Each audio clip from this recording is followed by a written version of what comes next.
Assalamualaikum warahmatullahi wabarakatuh. Gimana kabar kalian semua? Semoga dalam keadaan sehat walafiat ya. Baik, kita lanjutkan materi kita masih pada bab analisis struktur ya. Seperti yang saya sampaikan sebelumnya, bahwa dalam bab analisis struktur nanti ada dua metode yang akan kita gunakan ya dalam perhitungannya nanti. Yaitu yang pertama adalah metode sambungan dan metode pembagian. Pada kesempatan kali ini, saya akan membahas sedikit tentang metode sambungan.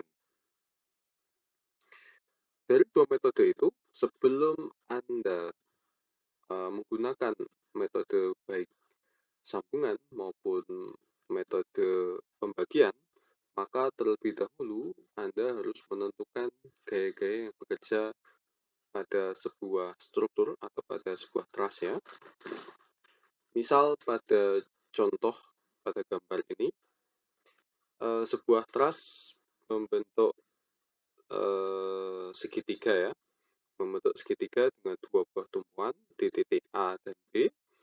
Maka yang pertama, kita coba tentukan dulu gaya-gaya yang bekerja, kita tentukan dulu gaya luarnya ya. Pada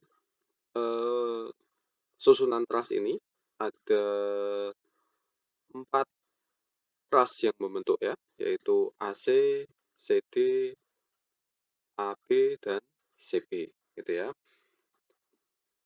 Terdapat dua tumpuan, maka dari dua tumpuan itu kita dapat menentukan arah gayanya.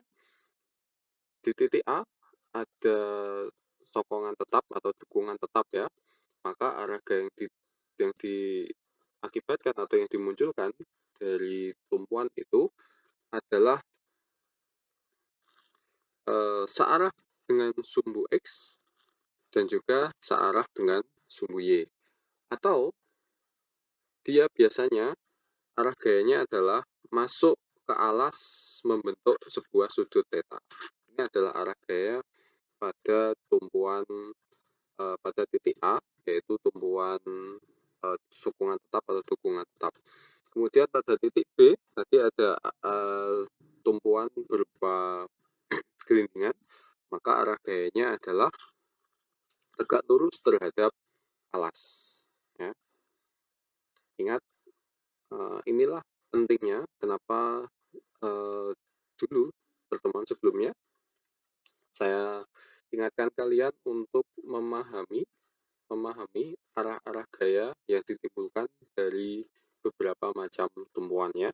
Tujuannya adalah untuk mengetahui gaya-gaya yang diakibatkan oleh tumpuan, karena setiap tumpuan berbeda tumpuan memiliki arah gaya sendiri, berbeda juga arah gayanya. Itu. Selain dari tumpuan, pasti setiap benda akan memiliki beban, dan dari beban itu akan menimbulkan gaya juga. Maka kita asumsikan adalah misalnya titik pusat beban itu ada di titik P, maka dari titik P ini akan menimbulkan arah gaya juga. Itu adalah beberapa gaya yang bekerja atau yang muncul dari benda truss ABCD ini.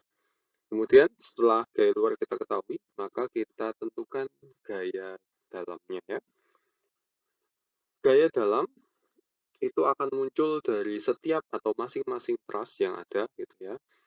Baik truss AC, AD, CD, AB, dan CB.